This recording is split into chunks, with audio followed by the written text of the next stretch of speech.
Welcome to Coffee and Contemplation, a Stranger Things podcast. I'm Robin. I'm Jenna. And we're discussing Chapter 8, Papa.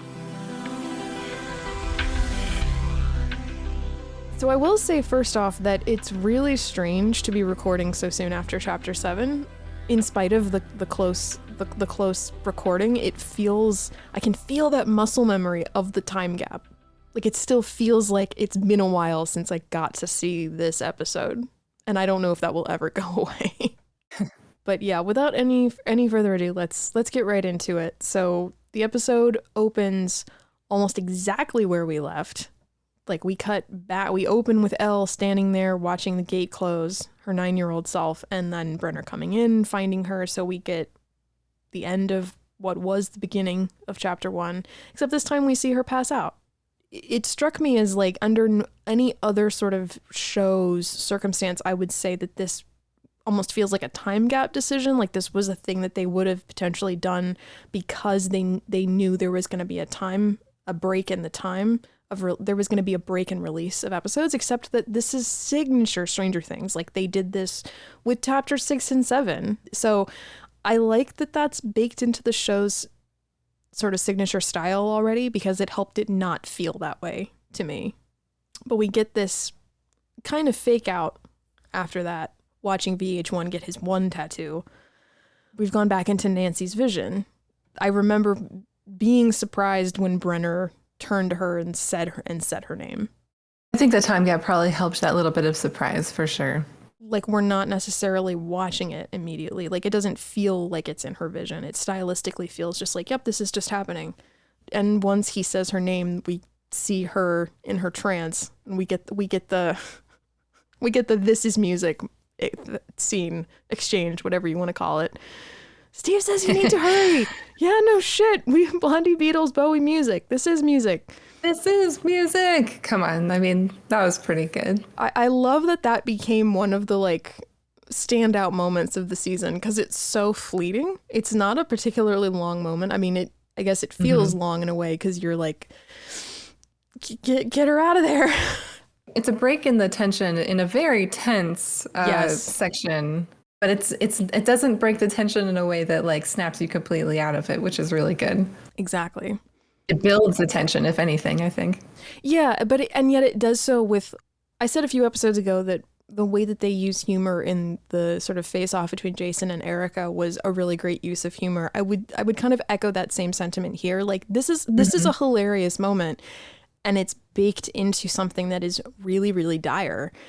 Yep, they nailed it. And yet, but it doesn't override the seriousness of the moment, yet it allows us a moment to kind of breathe, almost. The acting in the when they're rooting through the tapes and all of that, it's almost overacting, but yes. it matches the tension, so it ends up being perfect. The way he screams that this is music. Well, even that's great. I mean, even Robin going like, "We need music." I know. Nancy ends up being snapped out of it kind of on her own, right? Yeah.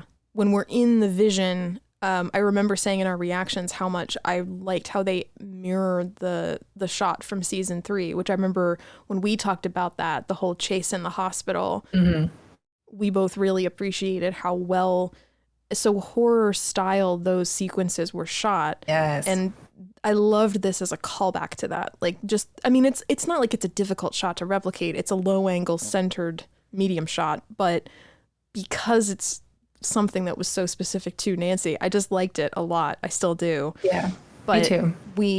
He gets her anyway. In fact, when she does get through the doors in the, you know, the mindscape that she's in of the hospital, sorry, not a hospital, the lab, she ends up right back in the same room. That actually reminded me a lot of when Elle was kind of looping back to the Rainbow Room in Chapter 5. And I don't know if that was intentional, but the sort of echo of that made me think of also kind of what Heidi said at the end of last episode regarding how Vecna is monologuing to both Elle and Nancy in the past and in the present. And so I wondered if this was sort of like a carryover of that sort of duality. I don't know, but it was a really good moment though when she Yeah. comes through the doors. And I was looking at the color grading this whole episode, the very strong blues and oranges, and I thought it was funny that even in her, kind of vision that they were using that same color grading. It's very strong in most of the scenes with Elle in the lab, but also in Russia in a lot of scenes, and also in Nevada. It's very like I don't know why they didn't want to change the color grading for this, but I really liked the way she was haloed by orange light when she came into the room. That light on the wall was behind her, and the ambient blue glow of the room was in front. But then as soon as it like cuts to black and then she wakes up in the chair, it's the opposite. The orange light's in her face and then the ambient blue light is behind her. And it was a really cool visual color choice to really make you realize, even before you realize she's strapped to a chair, that something's changed, something is off. 100%. Yeah, that's when he says, I want you to tell 11 what you see here, and he shows her the future of Hawkins. I didn't necessarily catch how different this was from everything else. What felt unique was when she wakes up on her own, and that sense of like, wait a minute, she's, and you don't even fully feel the full weight of that until the follow-up scene to this, which is a few scenes from now, when she's telling all of them and they're kind of doing their debrief. So I was just caught up in the drama of it all. I think I was even kind of in the same place I think Steve ultimately starts from, which is, well, he's just trying to scare you. It's just still more of the same fear mongering that's what he does. So, but I like that you're caught, that if that was their intention, like you're caught up in the moment, and then when she wakes up, that's the first moment of like real surprise. It still feels like jarring in a good way, even now. Yeah, definitely. I was a little annoyed during that scene. I remember the first time watching it because she's screaming like no, but I couldn't make out anything that was on the screen during those visions or whatever. That's true. They were very quick and so stylized, and it didn't quite look like anything we had seen before, like you could tell it kind of looked like the Upside Down, but that doesn't mean, like, to me, anything in the Upside Down isn't going to make Nancy so distraught. And then later she starts talking about how I saw my family, I saw Hawkins, our Hawkins or whatever. And I just remember thinking, I didn't feel like I had seen any of those things in the vision. But on rewatch, it was interesting to see all those shots and be like, oh, well, that's what happens later at the end of the season. Like, yeah, okay, I get it. Yeah. And that's a really good point, that they do omit showing specific visuals. And because I noticed this time that not only do you not see you don't see her family, she also mentions the monster with the gaping mouth, and we're jumping ahead a little bit, but when she said that, I was like, we didn't see that. And also that something that I know there's been a lot of discussion about, like kind of within the fandom, theorizing from the theorizing perspective, is how when you had the earthquakes in the Upside Down, there was the roaring, and there's been some question as to what is creating that sound. And so then Nancy said this in this episode, and I went, okay, so maybe it's whatever this creature is, because she knows what the mind flayer looks like, she knows what the meat flayer looks like. So if it was that, she'd have said that. She'd have called it the Demogorgon. She knows what all the beasties are. So if it's none of those things, then it creates this question of, what have we still not seen by the end of this season? So that's clearly a question they want us to be asking, but they're not spending an overabundance of time on it because it's not necessarily the focus of the narrative just quite yet. But yeah, it's a heck of a cold open, because we go into the title sequence and then come out of it and we're back in Russia. The Demogorgon is still loose, and we get kind of a short oneer where Murray is trying to get the one soldier to talk to the guard on the radio, but he's refusing, obviously, because he knows Murray won't actually shoot him by now. And meanwhile, Antonov tries to work on the other guard for a way out of the prison. Yuri tries to get a word in, still gagged, and Antonov is just like telling him to shut it. I love the petulant little way that Yuri grunts, and this made me want to take a moment to shout out Nicola Jericho as Yuri, because we've talked a lot about how annoying Yuri and obnoxious he is, but kind of like something Heidi said way back in season 1. Like, it's a compliment to him as the actor. Oh, yeah. About how grating he is.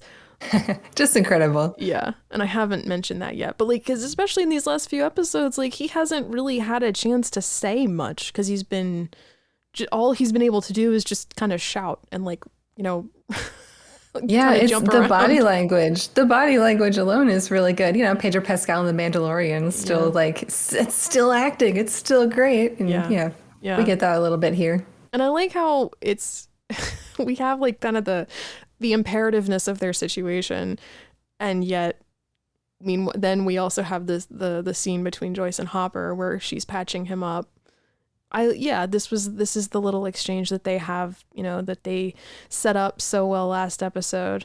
You know, I had said that they were setting up for this exchange, and how we get the Hop saying that he doesn't necessarily feel like he has any purpose other than, you know, what is his purpose? And well, his purpose is to destroy this thing. There's this emphasis on like, what value does he have? And how here we have the line about how is Elle? She misses her dad. But at the same time, we're not fully done with this arc yet. I don't think until he and Elle are reunited at the end of the season. And honestly, united with all of them, because including like Mike, you know, because he has the line about when she mentions that they had the funeral and he says, well, did anybody show? And it's a joke, but I think on some level he kind of means that. And given the fact that her whole thing is you're the hero of Hawkins, it's still putting emphasis on the sacrifice that he made. The value of him was only appreciated once he was gone. And so, again, to follow up with what Heidi and I were talking about last time, this feels like we're only actually halfway there. And all of that is a compliment, by the way. Like, I like the way this is structured. I like that they don't just resolve it immediately. Yeah, definitely. I do like that they begin to go down this road, too. It's not just like we're going to ignore how shitty Hopper was all last season. He owns up to, I mean, even in season 1, though, going all the way back, he had those issues. I don't know if insecurity is the right word, but he had issues with, you know, self-loathing, because of what happened with his family beforehand. And I like that about him. I like that lore. I like the arc in season 1 for him. Season 3 it didn't feel like a natural continuation of that self-hatred. It felt, I don't know, it felt really weird. And then season 4, though, I'm glad that they're at least acknowledging that he was really shitty and that he has things to make up for, and that you can't just, you know, redemption by death your way out of being a shitty person. At least I hope that they continue down that path even into season 5. But yeah, I like him being self-deprecating here. It's a good start. Doesn't make his actions from before excusable, but maybe we can start down that road to forgiveness. Yeah, that's a really good point, because we were mostly last time talking about like all of his like trauma from like his war experience and the you know, and all of the stuff that gets revealed about how much worse Sarah's death was with this new context of like, oh, he feels like he killed his daughter because of what happened to him when he was in the war. So, but I like that. That's another like really interesting layer to put on top of all of this. Like, there's also like, yeah, his kind of terrible, shitty behavior from the previous year. Yeah, no, that's definitely how I took it, especially because he was so shitty to Joyce particularly, and she's the one who he's talking to right there. So he, I think, is trying to kind of let her know, yeah, I was kind of shitty. Yeah. And I'll work on that. I like that. I like that as like, and it like as being part of this also, that it's kind of all of it. That's great. And how, yeah, like it like adds to the motivation to get out of there. Right. This development of like him wanting to take action, be a leader, to live. Yes, yeah. Of course, this moment between Joyce and Hop is interrupted when turns out the Demogorgon can climb and climbs up the wall and gets onto their level. This was a moment where I found myself going, I've seen this before, more than once. Like, I knew they ended up in the tunnel, but I had a hard time, like, in this moment going, how do we get from there to there?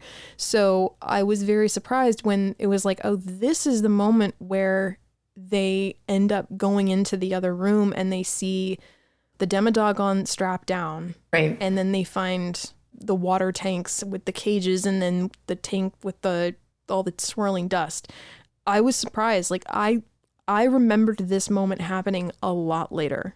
Oh, Like I almost think I associated this with chapter 9, which doesn't really make sense because by the time they get back into the prison, there's a whole different thing happening. But I think this was the reason for that is because I kind of look at this moment, and I'm not saying this is actually true, but my memory of it, my experience of it was this is the farthest we get in terms of getting an answer as to what's happening in Russia. As far as how is all of this tied to the Upside Down. Yep. But the truth is that we don't really get anything. And I remember that in this sequence, I said it in our reactions and I stand by it. The idea that Murray asks the question, what the hell are they doing? And then they don't tell us. The great fucking question, Murray. Yeah. And I'm like, well, don't ask the question then. Because seriously, what is all of this?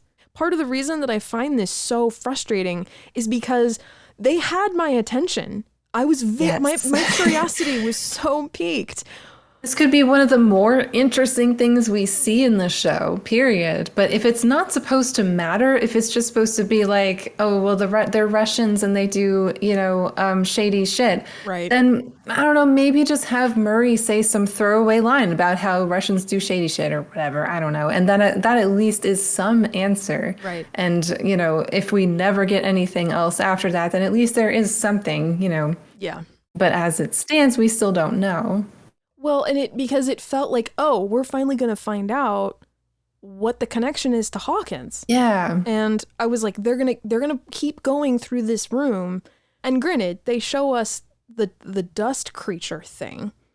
But yeah, but that is like, and the fact that they use this to later justify whatever decisions they make, I think in episode 9, right? Yeah. Because, oh, well, this proved that it's linked. But that was one of those things I was so frustrated about. I think I said this in our reactions too. Like, what? No, that doesn't prove shit. That doesn't, absolutely nothing proves anything about that except for the Russians were interested in this stuff. There's no connection to Hawkins. I still don't understand, even now.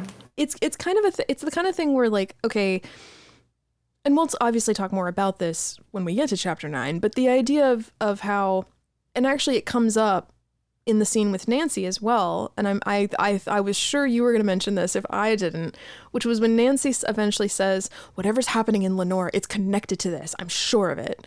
Oh, yeah. How, what, like, why? Like, how do you know that?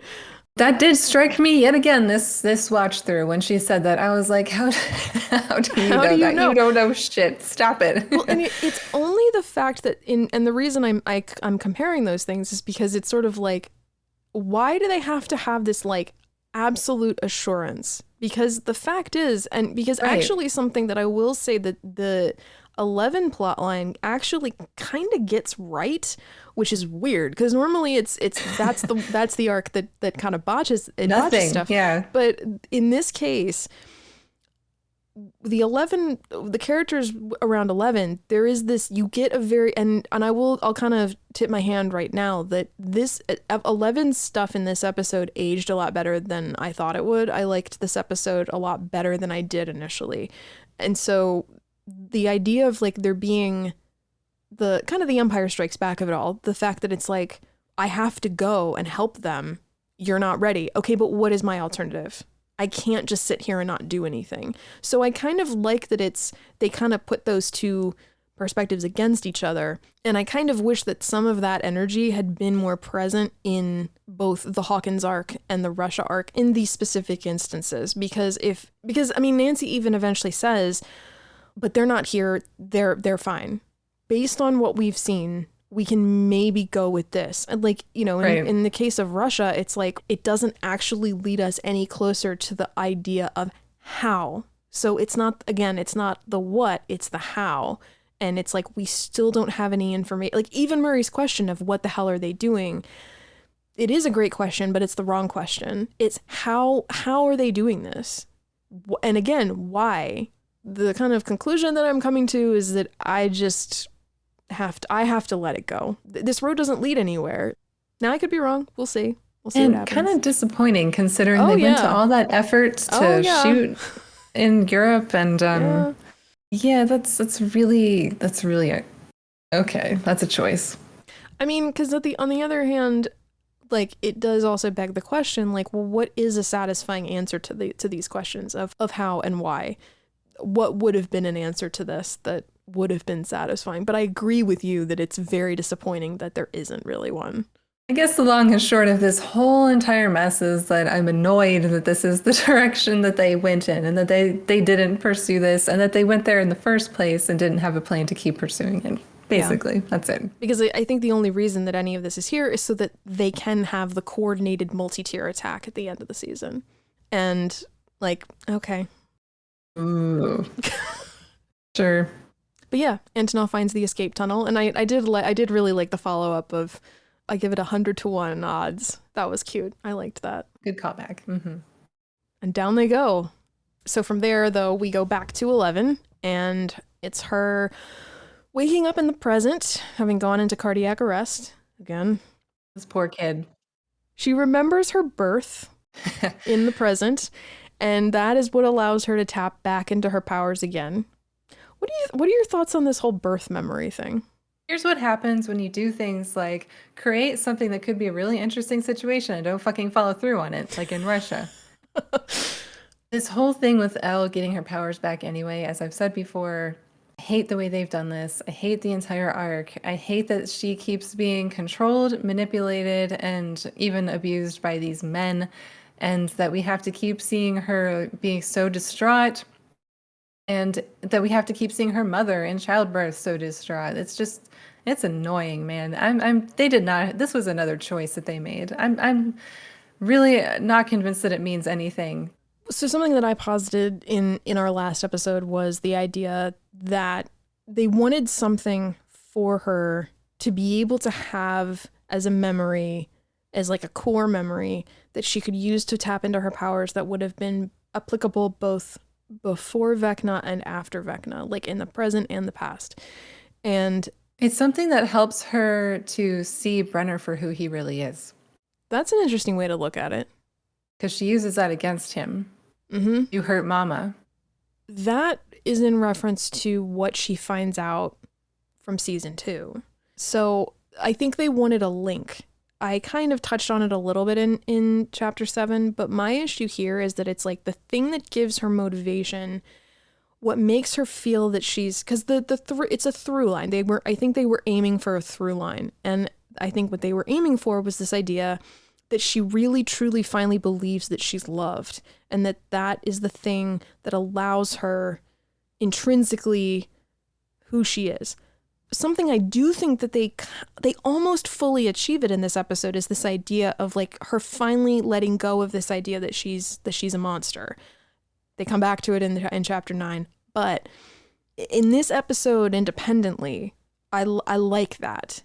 But I think that would have been made so much stronger if what allowed her to finally get her powers back is remembering just the sheer realization she didn't kill those kids.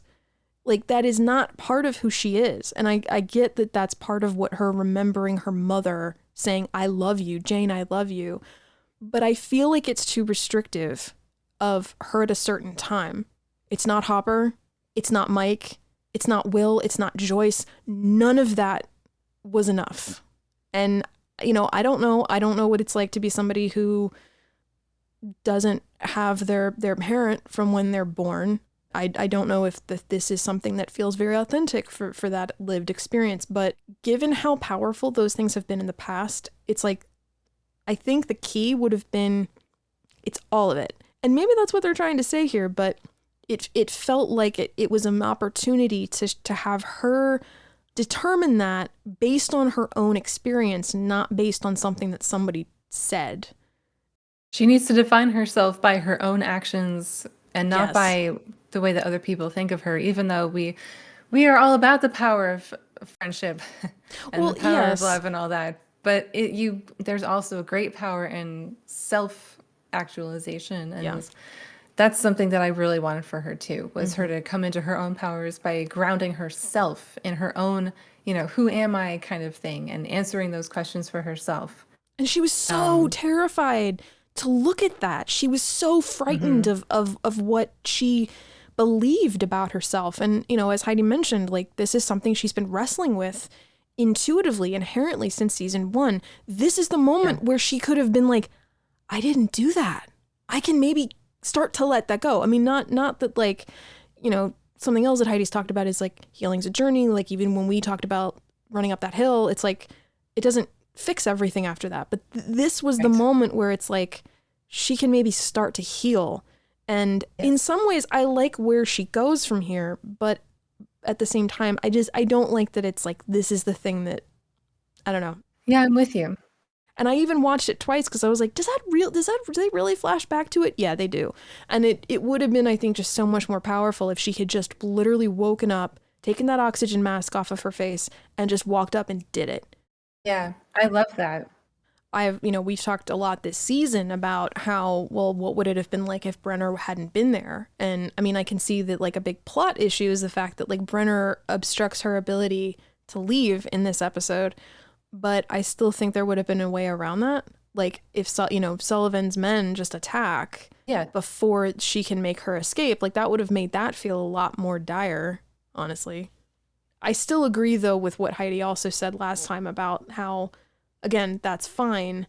And maybe this is the beginning of her tapping into her power without her anger. You know, that this, and I'm actually, that's kind of a new thought. I'm having that right now. And I want to see how that tracks as we move into the final episode next time, because I'm wondering if this tying in with the monologue that Mike has, where he can, you know, professes his love for her, if this is sort of maybe the turn of her starting to tap into love and joy as opposed to anger as a source for her power. I mean, there might be listeners right now going, obviously, but about time you got there. But I'm gonna go ahead and choose to believe that, because that makes it just in the moment right now. That makes me not dislike this quite so much. I mean, I stand by what I said before. Her remembering her own birth is ridiculous. It's absurd. Like, it really is. Like, I mean, but yeah, from there we return to the California crew. Haven't seen them in quite a while. They pass the Surfer Boy pizza billboard. Jonathan looking very tired, but not tired enough to miss the scene between Mike and Will in the back of the van. I really liked this on rewatch. I did too. I actually do like this scene a lot. It makes me sad, but, like, it's supposed to, I think. That's the point. Right. You're not supposed to feel giddy when you see Will break down in tears quietly. Well, and saying what he's saying is just absolutely heartbreaking. But I did think it was funny. Like, I tried to really think about, you know, there's so much emphasis on Will in this scene, rightly so. But I tried to really think about Mike, and I did think it was funny that he's worrying about being, you know, just the one rando who Elle happened to stumble upon in the woods. And I'm like, Dustin and Lucas were also there, and Elle didn't fall in love with them. They didn't fall in love with her. She fell for you because of your qualities. Yeah, I know. Plus, we forget these characters are supposed to be 14 or so young, right? Yeah. It's going to be so natural for them to have all this self-doubt and insecurities about every little tiny thing. Yeah. You know, teenagers are a weird mix of insecurity and arrogance, and I think this really shows through. Yes. I think this really shows through in this particular scene, because Mike, he feels so confident telling Will that his painting looks so good, and, you know, like, but he's so down on himself in that same scene. I thought it was really interesting to think about where he was coming from in terms of those insecurities. And even if it doesn't make sense to the audience or, you know, to anybody else who would be watching him, like, I get that he would be feeling that way. Sure, that's fine.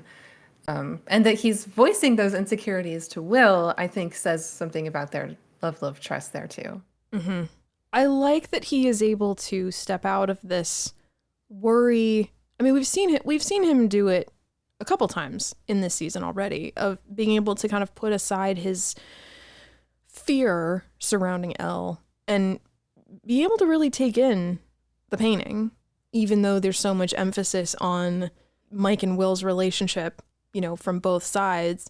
I like that this painting isn't just the two of them. Like, I like that it is their party. It is Dustin and Lucas also, that they are also there. I think that's really important. Like, it's almost a throwaway blink and you'll miss it detail, but it's important that they're there. When he says, Elle doesn't feel like a mistake around you. If that is double entendre for himself, that simply doesn't work based on what words were said between them last year. He says, when you're different, sometimes you feel like a mistake. Those exact words to me definitely speak to Mike about both him and Elle, for sure. Yeah, like it's definitely not just one or the other. Yeah. Now, I will say that, again, it does track with season 2 Mike. It just doesn't work with season 3 Mike. I am glad that this is where we've ended up. If we're going with this characterization of Mike, honestly, the truth is I prefer that, because I do like this exchange. Like, even though I'm on record also as saying, Mike, seriously, how do you, not so much how do you not, like, hear Will crying, but how are you not picking up on the fact that he is clearly tearing up? His voice is shaking, like, he's upset. Like, it's, so I do kind of, I don't want to say that I don't stand by that, but on the other hand, I can also maybe see that, like, in this situation, no, I was going to say, like, well, how do you respond to that? But it's like, I don't know. I feel like Mike, if Mike is all of these things that Will is saying he is, he would have... He would pick up on it. Yeah. He would pick up on what Will's getting at. Oh, yeah. I mean, he's supposed to be the heart of the group. Like, maybe in season 1, he seemed like he was that guy, but they really didn't keep up his characterization throughout the entire series like that. I don't know that I would even say that rings true for me, even all the way back to season 1. Like, and that's not to say, like, well, Mike's not loving. I think he actually is a very loving character. To me, the heart of that group has always been Dustin. Now that you say that, I guess I can see Mike not really being the heart of the group, maybe the leader sometimes. He's the leader, yes, exactly. But that doesn't have to be the same thing as being the heart of the group, you know?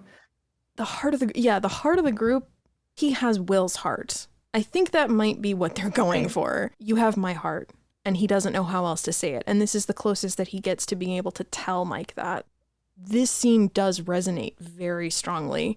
And I mean that in a really good way. Like, all of the writing that they do for Will's side of this speech, I mean, just the fact that we're sitting here, like, picking it apart in terms of, like, what does he mean? And, like, actually, that all at least to me speaks from the strength of the writing of Will's speech here. And it doesn't feel like a speech. I mean, it does and it doesn't. In the scene, though, like, in the greater context of the series, though, that's the problem. Yes, and it is both. Mm-hmm. And Schnapp's performance is incredible. Yeah, it's just heart-wrenching. But yeah, ultimately, for me, the scene in the van is ultimately a net positive.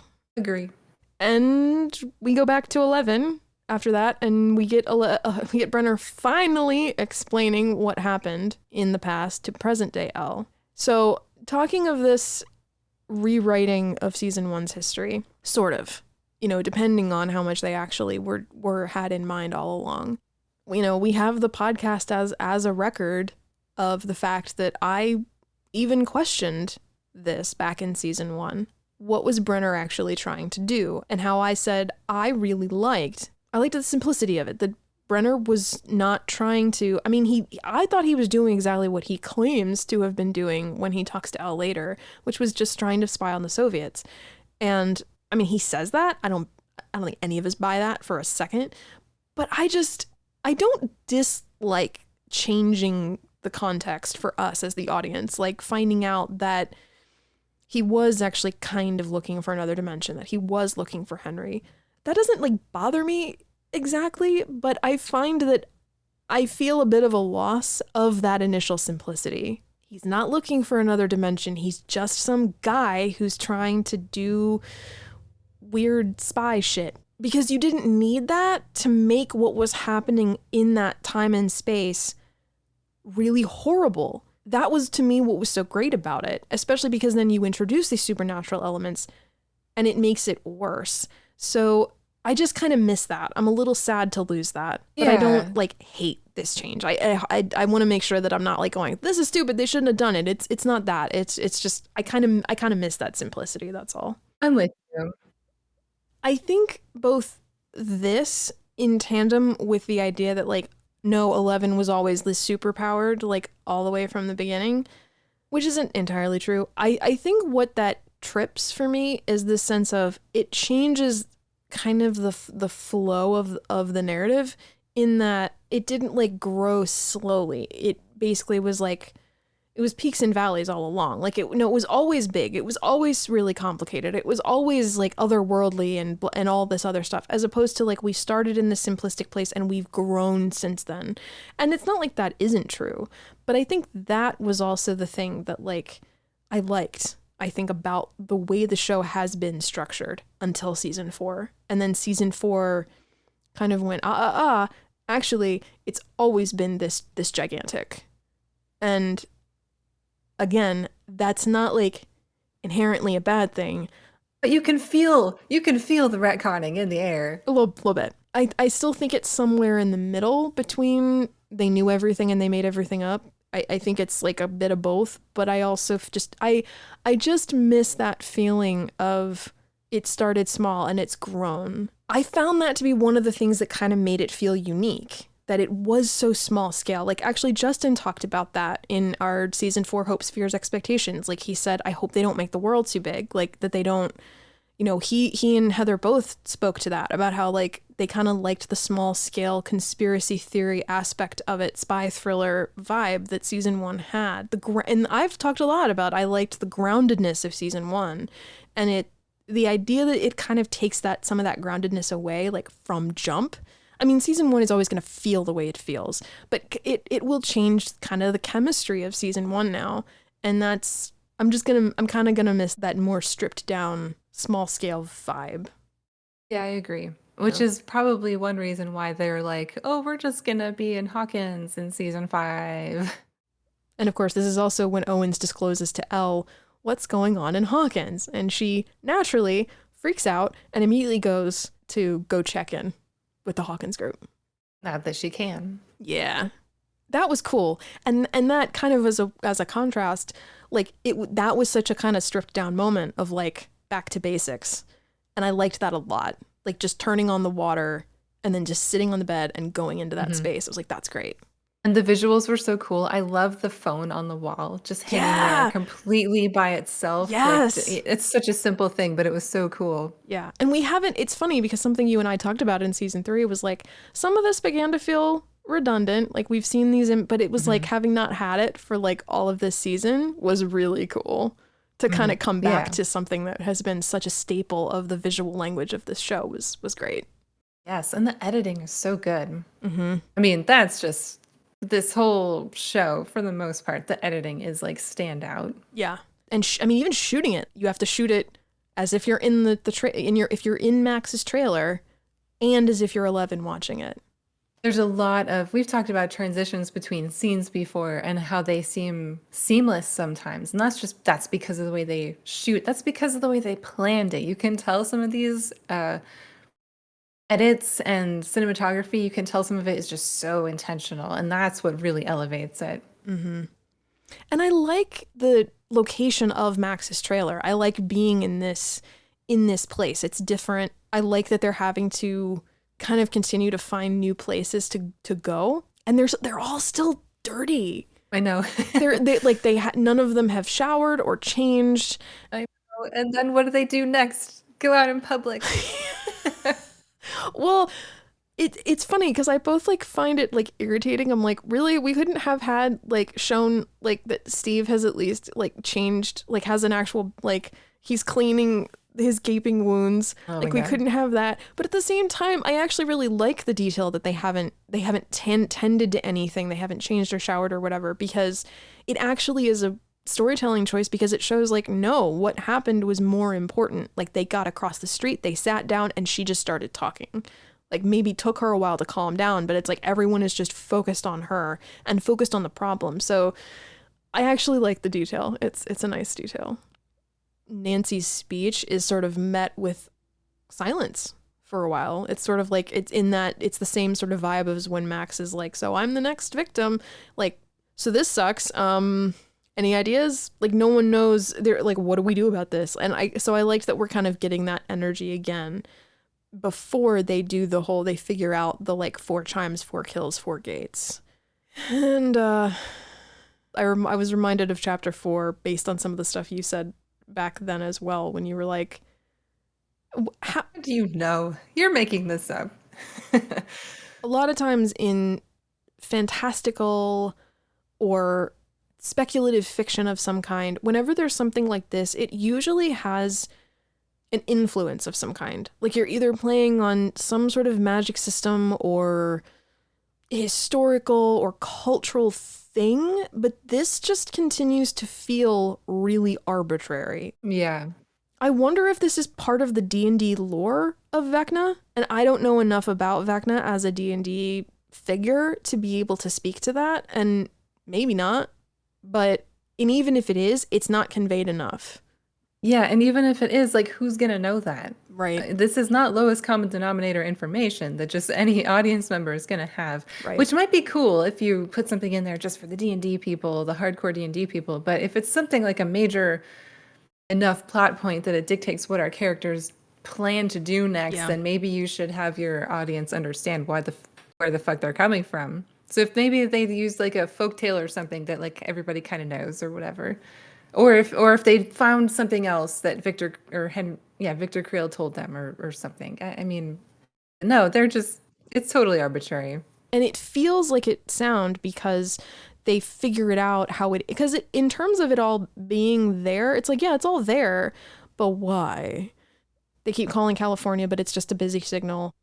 But they deduce, well, mostly Dustin deduces, that Vecna and Elle are similar, and so his weaknesses are like hers, that he's vulnerable when he's in his trance. So they can sneak into the Upside Down and kill him, like stabbing Dracula in his coffin. I mean, I remember coming out of this conversation the first time through and going, this is not going to work. I don't know how this can possibly work. But I also remember really liking and still like how I do feel like there's enough of like kickback. Like there is a lot of the Nancy's so super determined, like we weren't prepared, we should be prepared this time. And Steve being like, we barely got out of there and you only survived because he wanted you to. That really says a lot. But even then Dustin going to like, all right, so let's not fight fair this time. And then Max offering herself as bait. Yeah, like I don't feel like they get to the conclusion. I mean, apart from the detail of what Vecna's plan is, I like the way that the conversation is constructed. It makes sense that they end up where they do. Yes, I agree, definitely. For all the arbitrary things that they do come up with for what's going on, their plan then becomes logical. And they do have a lot of checks and balances within the group. But it is then funny to me that they choose to go out in public to a weapons store full of people, in the middle of the day. There's some cool things that come out of it. But, maybe Max's mom and Eddie's uncle have a few guns between them, and then they go find some at Nancy's or whatever. Like they could have done something to just be like, and now we're in the field working on our weapons or whatever. And they might have been able to trim some of it to like whittle it down a bit. So I don't disagree with you, but I think part of the reason it doesn't seem as bloated to me is because of the way it is spaced out through the episode.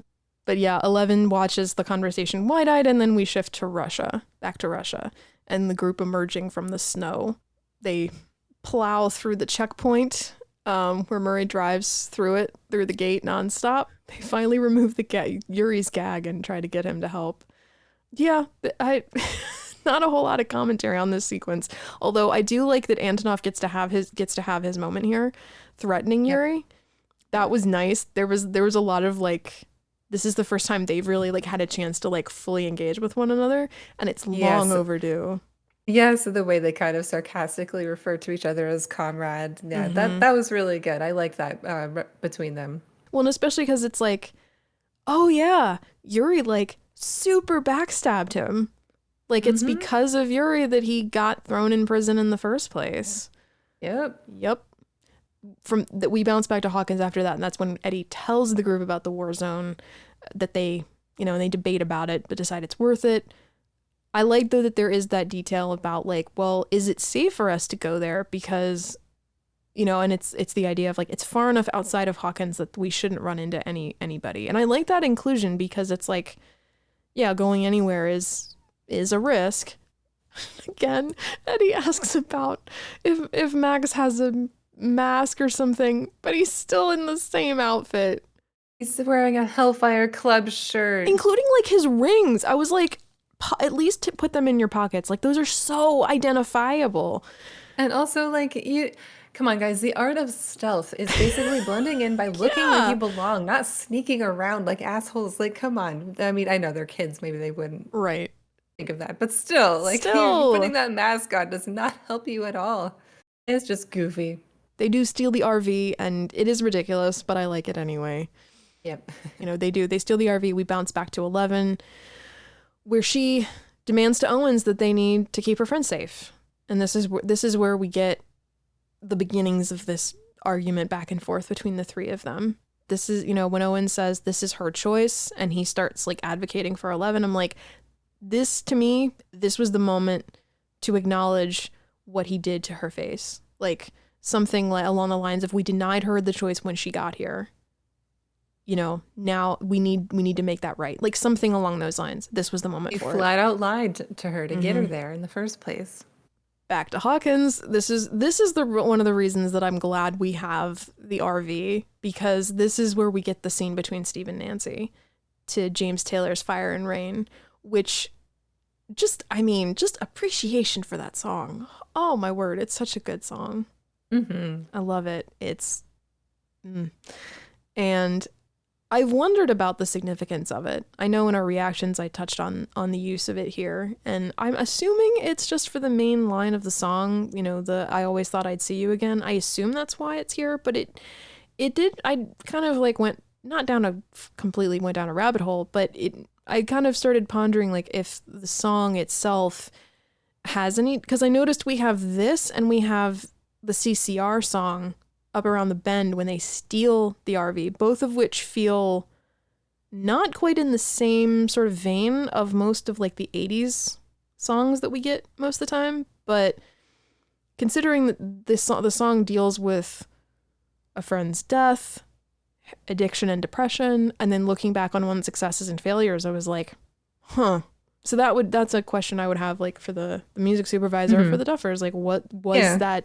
Was it from more, is there any deeper significance apart from the one line of the song? Obviously, we're gonna spend a minute with this because that's what we do here. Steve telling her about his dreams of the big family, I think they resonate with her, with Nancy, because I think it is different from what she wants of her life, but I think it's still a dream and it's something that he's striving for. She may admire that just in its own right. That idea of like she's got these career ambitions or whatnot, but the idea of like he's like, I want to have a big family. I also think it explains a lot about a lot of his motivation, like you and I talked about in the Fears, Hopes, Expectations episode about like what does he want, and it was kind of nice to kind of get an answer. Yeah, you can grow a lot in your teenage years at any point. But it's just so weird to hear him say that he wants a big family. I don't know why, but that always struck me as a little bit odd.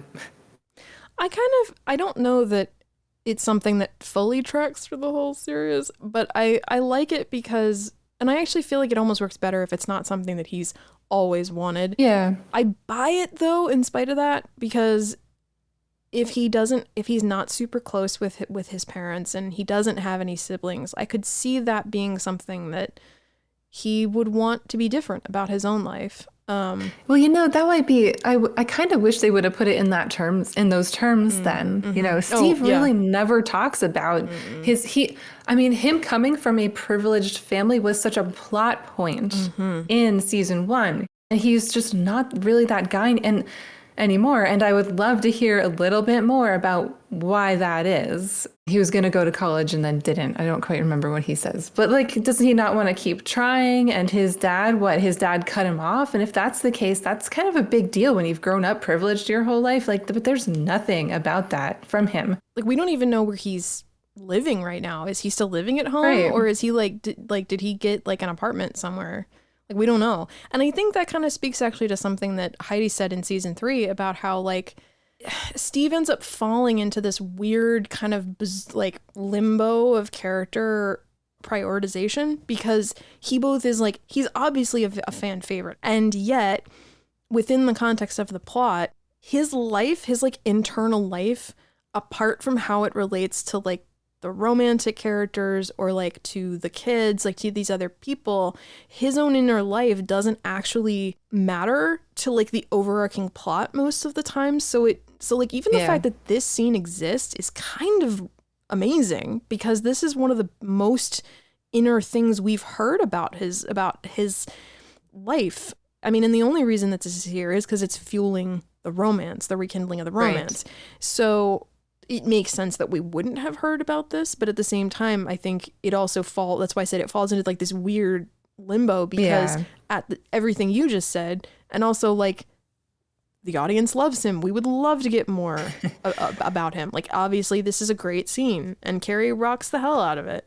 This is the first time that he has said kind of openly that like that he wants the kind of life of meaningful relationships. The idea of him saying like, I want a relationship that's more than just sex. Like, this kind of merges that idea of like, I have to say that idea, but I have to say it in this like way that kind of is like got this filter of machismo over top of it. So the fact that he's able to admit all of this without, I mean, he still ultimately doesn't say, I want to be in a serious committed relationship. That's what I want. I kind of feel like that's what he's saying to her here. You're right. I mean, even the joke about like, I can't imagine where I've gotten all the practice with the 6 kids. Like, it's almost like he's saying this has had an influence on me. And he's saying it in a way that feels like he's being really vulnerable with her. You know, love triangle aside, I don't mind moments like this, even if this doesn't go anywhere, because I like the idea of them meeting where they're now at and asking the question and just looking at it and addressing it. I like that. Absolutely. Sometimes just this is endgame. Having the conversations at all can be endgame. Yeah. Whether or not it results in friendship, relationship, whatever. Just having these conversations sometimes is what it's all about. I mean, the scene kind of comes to a natural end, but I found that I was waiting for him to say, what about you? Right. Like, what do you want? Like, you know, what does your future look like or whatever? It felt like that's a very natural moment for him to throw it to her. And I also wonder if they deliberately didn't do that, because anything she says at that point could have gone any number of ways that would have been too telling one way or the other. But I still think that the question not being there feels a little bit weird. Yeah. And we get the conversation in the back of the RV with Lucas and Max, and he tries to come up with, you know, the way to avoid the situation. But Max is like, I'm not going to do that to somebody else. Run to the light, hide in the light. I really liked this exchange between them particularly. Like, there are some exchanges, like I said before, that did not really work for me, but I love this one. The little bit about the like happiest memory and the way he asks, was I there? And that's presumptuous of you. Like, and the way they played it too, it's not overly sappy, but it's also not overly like, you know, sarcastic or trying to play it cool either. It's a really good mix. It's a really good middle. It is. And they don't tell us what the memory is, which specific memory it is. It might have been something in the show. It might have been something in the couple years that, you know, the year that they were together. Like, we don't need to know. And it's just so beautifully done. Yeah, it's great. Back in Russia, the group arrives at Yuri's warehouse with his helicopter. I think I had to shout out the editing again in this scene, though, because it matches the actual tone of the conversation. Those cuts, those still shots that are so like different from each other, and the quick cuts, it just matches the silly tone. It really, really well done. I love the exchange between Hop and Murray, like through the vehicle, like. And he's like, I did warn you, Jim. Like I liked that a lot, especially because we're like kind of right there with Murray in that moment, like, because Hop is like, what, like, is shocked, and it's like we're all like, yeah, I don't know why you're surprised. Like, he's been like this since we met him, so yeah, pretty much. Yeah. And then Joyce mentions Owens, and what's funny also about this is that this scene is then followed by them getting to the Warzone store, and how you have this super intense, like, we're in the Soviet Union, possibly trapped there, probably don't have too much of a head start. We also just risked a phone call that the KGB either heard or will hear when we hear back from them. This is super, super high stakes, super dangerous. Followed by, I mean, very season 3 energy between in this edit, these two scenes, because we get a very like Murica vibe when we cut to the war zone with the music and everything here. What a choice everything is in this scene. Yes. Well, and I guess they went this route because they needed to caricaturize it. So I'm not mad that they went for the more satire almost. It was still really uncomfortable. Oh, it was. Oh no, it was. I won't disagree with that. I think it's supposed to be. I don't think, we're supposed to be like, cool, great, awesome. But yeah, no, I love the way they did it. So over the top though. Yeah. Yeah, it's the best way they possibly could have done it. That whole entire scene, I was laughing to myself the first time watching it just because like all those jocks were showing up. Like what? Of course, okay, they're all there at the same time. Sure, what are the odds? I don't know. Like I mostly bought that because I felt like they have established that they're like on the hunt and whatnot, but it is sort of convenience. But that they're there at the exact same time of day, I know. But having said that, I do like the exchange between Jason and Nancy. I like that they put that in there. And I actually like Robin seeing what's her name across the store as well. Like I like that little exchange. I mean, the whole thing is definitely contrived, but I kind of like that we at least had some extra moment with Vicky. Yes. In there, you know, between the beginning and the end of the season, there's something, even if it's in this whole scene that I think didn't even need to happen. Mm-hmm. At least we got a few good things out of it. And I did like that, however contrived it felt. Well, and also how we get Steve being like, go for it. Mm-hmm. And even when she kind of like not runs away, but sort of makes a hasty exit, even him being like, kind of calling after her, like, I'm like, oh, I don't know, just that their friendship is so great. Yes. I love it. Yes, it's important. But yeah, to circle back to Nancy versus Jason, while Erica spots the rest of the team, like, I love that exchange. I love too that he does give her good advice about the shotgun and that she will eventually implement it. Like we hate Jason, but she's not gonna like not take his advice. Character-wise, it's such an interesting balance of like she understands the threat that Jason actually does pose, and at the same time, it's like Nancy has fought actual monsters. The way that they balance the two is really, really impressive to me. Jason is such a visible figure in their community that I also think like they're trying to maybe not fully lay low, but not draw a lot of attention to themselves. She's now in the company of one of the most visible people in their community. It adds this level of alertness, I guess, if not full on danger. And then that's why I think like the impact of seeing the rest of the team in that space, like has the like, oh no energy. Oh yeah. The tension is like, oh yeah, it shoots up. California crew, meanwhile, they arrive at the coordinates, but don't see anything. And again, like, Argyle is so ridiculous, but I love him. I know, like, the way that he just happens to stumble upon the tracks, like, oh my god, okay, fine, it's Argyle. I will allow it. He's wandering around shouting, Nina? Like, it's so absurd.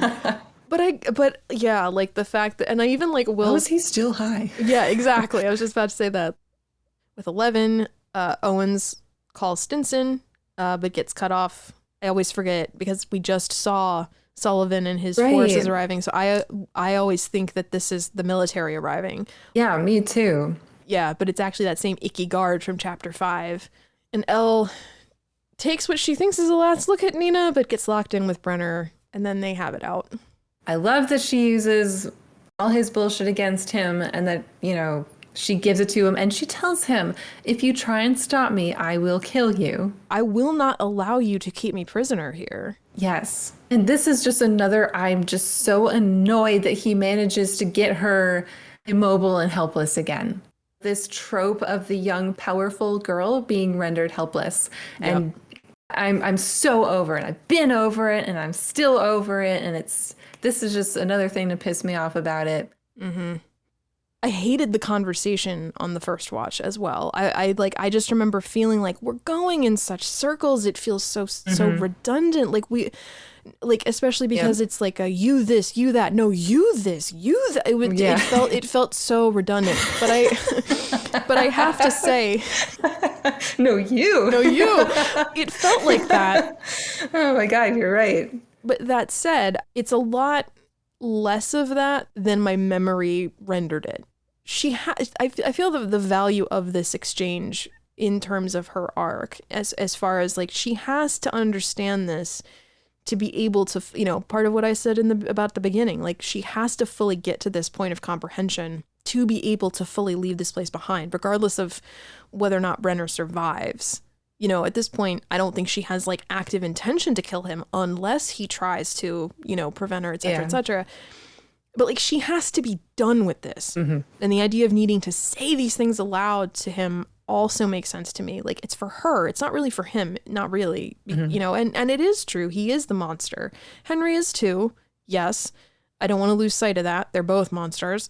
But as she points out, Brenner kept him there with her and the other numbers. And that was something I had not remembered her saying. Right. Yeah, me either. That really stood out on this watch. I was like, wow, that's a damn good point. One thing, though, that I really dislike is that she credits Henry for the Papa doesn't always tell the truth. Like, he's been lying to you since you arrived. Like, you knew that before you remembered it. Mm-hmm.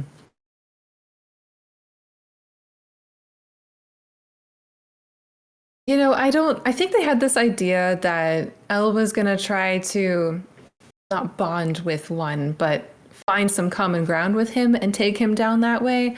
And Papa is a big common ground for them. Mm-hmm. The way that they were treated by him and the way they felt about him. So I think that that's all that really was. I'm not sure that they were completely successful with that, but that's where I think this was coming from. Probably. In Hawkins, they're preparing for battle. We get the bunch of duos. We get Nancy and Max, we get Dustin and Eddie, Lucas and Erica, and Steve and Robin. And then, this is when we get Nancy sawing off the shotgun. Pays off so well later. It's great. I love Nancy.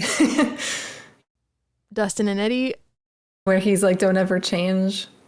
When we came in to watch Volume 2, I actually did go ahead and ask and got the spoiler. I was like, who dies? So I did know that Eddie wasn't going to make it out of season 4.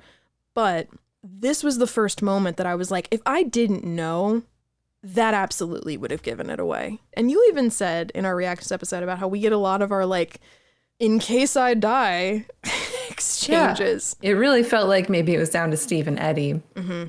There is something about the use of the phrase promise me that feels, I don't know, there's almost something like too meta about it. Like it feels inorganic somehow. He'd like shove Dustin again and then said that exact same phrase like when he went to pick the shield back up, and he says it almost more casually, like, man, don't ever change. Yeah, exactly.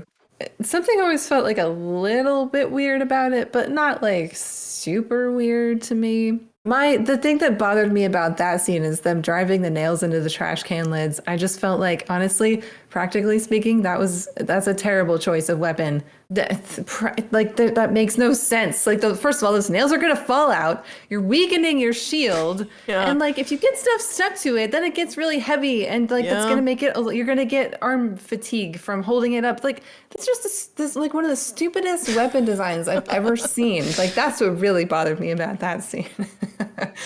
Anyway. All of that said, I do love, probably one of my favorite things is the joke about the battle, and then Dustin's like little laugh is amazing. Battle. It's that little squeak of a laugh. Like yes. That's perfection. Yes. That's amazing. Yes. Lucas and Erica, love it, no notes. Yeah. Although I will say their spears were also pretty ridiculous too. Like those knives were barely attached. I mean, and I don't know if that's kind of the intention. Like we're supposed to think that this looks feeble because of what. Right. It's so thrown together and like they went to the store to get weapons and now they're making these absolutely ridiculous contraptions that are not going to work. Well, the Molotov cocktails are at least smart. Well, yes, that makes sense. Yeah. And and the scene between Steve and Robin, like, it also feels a little meta, but in a way that I like the fact that they talk about, like, well, what is the relevance of failed romances, you know, in our love lives right now? No, I do too. I actually really like the exchange between them. I also feel like that feels very similar to some of what, like, we've talked about on the podcast about, like, well, like, this is why it's important that people live, because these little romances and these little, like, idiosyncratic parts about life is, like, Exactly. what make life worth living, etc., etc., etc. So It's just those little pleasures in life. That's the whole point. That's the whole point of any of this, you know? 11 wakes up with the collar around her neck. Of course she does. He's still trying to justify himself to her. And this is happening just as Sullivan and his forces arrive, and we get the whole sequence of them invading and Brenner's forces facing off with them. Brenner and 11 escaping, and Owens and Sullivan coming face to face again. Like, the way he says, if you're wrong, God, are we going to need her? Like, that is an amazing line delivery. Yes.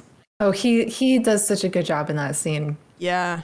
Him thinking quickly, like, I'll put her in a coma and we can see what happens, and like that desperation of, like, trying to keep her alive, like, that does a lot of work for me in reestablishing my goodwill towards him. Yeah. And it really telegraphs to the audience, because we obviously were on Elle's side from the very beginning, you know? Right.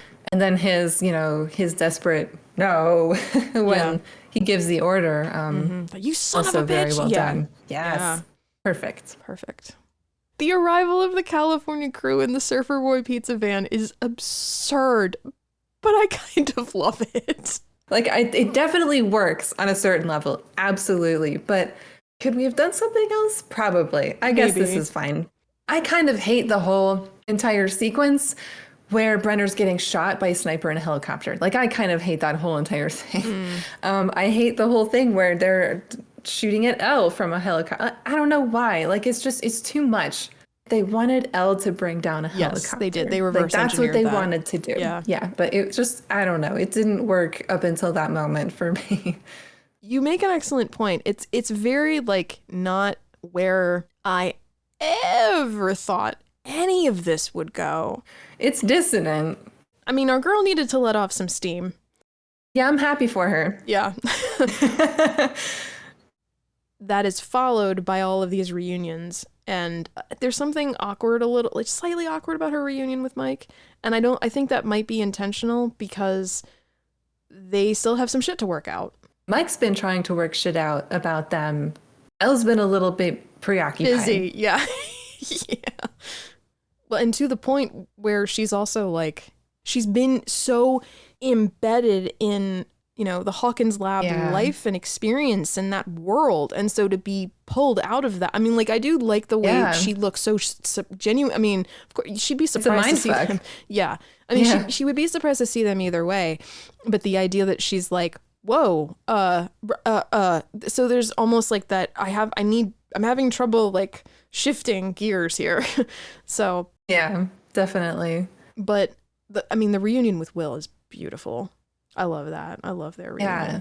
Jonathan's like, we have to leave. It's important we leave. And then we can spend this long period of time saying goodbye to Papa. Yeah. Oh my God. They're trying to make him into this much more important character than I feel like he has any right to be. He is an important character in that he's driven so much of this grief for Elle, but he's dying/dead now. So let's move the fuck on. And I feel like she's in a place to do that. To say goodbye. That's the entire point of this arc in this episode, is to get him the fuck out of her life. I wanted her to, like, basically spit on him. Maybe not literally, but, you know, like, fuck you. I actually like that it's such a cold reaction that because I think because my worry was when she walks over and she kneels down next to him and he, like, puts his hand out and she, like, kind of leans into, I was like, oh, we're not doing this, are we? Yeah, same. I understand her instinct to do that, though. I don't like it for her, but I get it. And then, even in his last moments, there's no apology, and he's just continuing to justify. And he's like, I need you to understand. And I remember, like, noticing it on the rewatch. Like, that's, you know, Heidi said it about Henry in the last episode, how The moment that Henry lost her was when he killed that unarmed guard. And in this case, I think you watch him lose her when he starts justifying it. I just feel like he should have lost her so long ago, though. I get that this is like a little different, that he's literally actually dying this time. Over it. Have I said it yet? I'm over it. I'm over it. I like that she doesn't kick him. She doesn't spit on him. She just literally drops his hand and says goodbye. He doesn't even warrant her anger anymore. It's just, I'm done with you.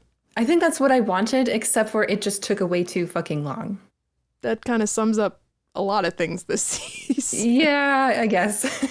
But I love the score. Mm-hmm. I love how Dixon and Stein are doing such great things with their original 11 theme through the season. Actually, with a lot of their themes this season. These themes that we knew from season 1, and they've brought them back, or throughout the series, they've repurposed them for this season in really brilliant ways, especially since we've already heard a reworking of this theme. It's great. Elle tells the rest of the California crew, because she's now back with them, that they have to get back to Hawkins ASAP. And they're like, well, that's not really possible. And then that's when we shift into Separate Ways, the Separate Ways montage. Yeah, this musical transition is one of my favorite parts in the entire season. And I love the mix of Separate Ways that they do. Oh, my only complaint is that it needed to be longer. And we needed so much more. I'm glad that they did the trailer with that mix. I mean, oh my God, that was so good. Yeah. Yeah. I wanted more of it in the actual show. Just needed more. It was so, so good. There's something about the way this ends. It's so like we're building and building and then like, and exactly. then it ends. It's because the battle's about to happen and we're all hyped to kick some ass. Something that Steve and I talked about in chapter 5, I believe, but I think I cut it out. But I think it's really applicable in this moment. And I guess we're shifting into final thoughts at this point. This is kind of a really great example of like, the kids are kind of on their own. We don't have Hopper. We don't have Joyce. Even like Jonathan and Argyle and Steve and Nancy and Eddie, they're still relatively young. Like some of them aren't minors anymore, but they're not fully grown adults, and none of them have like Hop's experience or, you know, whatever. I mean, they're all pretty experienced at this point, but I like the idea that they are a little bit on their own. And in spite of all of the Russia stuff being a little bit padded, a little bit circuitous, like I wish they could have tightened some of those things over there, but I like how them being absent puts the kids, all of them, in this situation that they kind of have to be the adults. And that's just really interesting thematically. And I wonder if Separate Ways, the sequence here kind of feels like it kind of leans into that a little bit. Yeah. Like, that part of the reason that they're acting out of this desperation is because they don't really, again, like they all don't really have another choice. Yeah, definitely. I see that.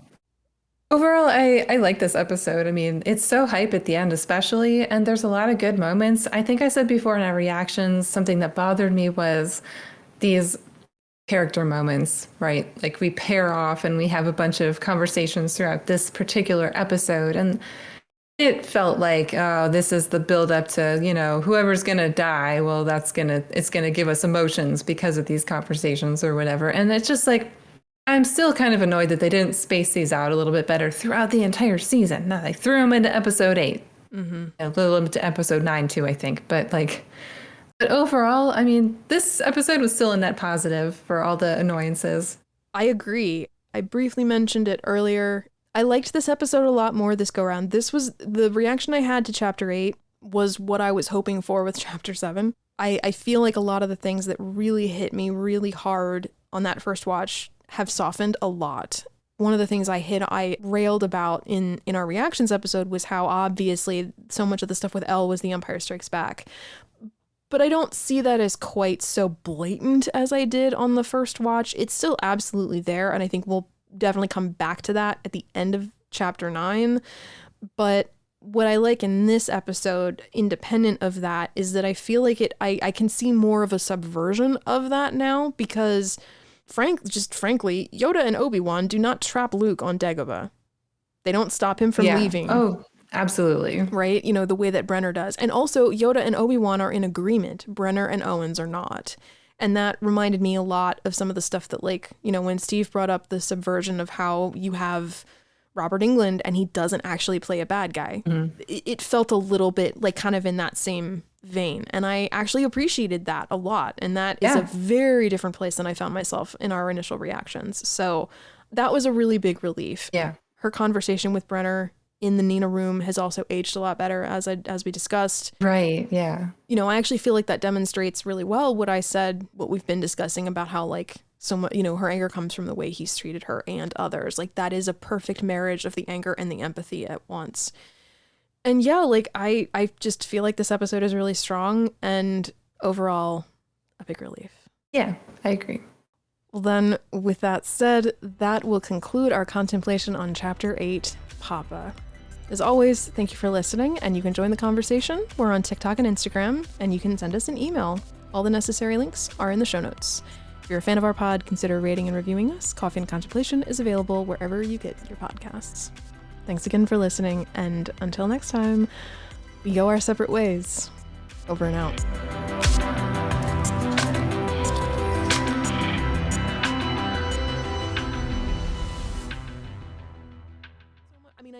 I stand by what I said before.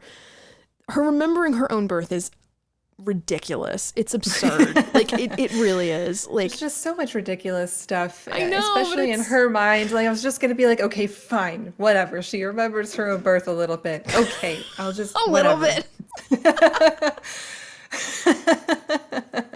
Well, maybe not every little detail. No, you know. you're not wrong.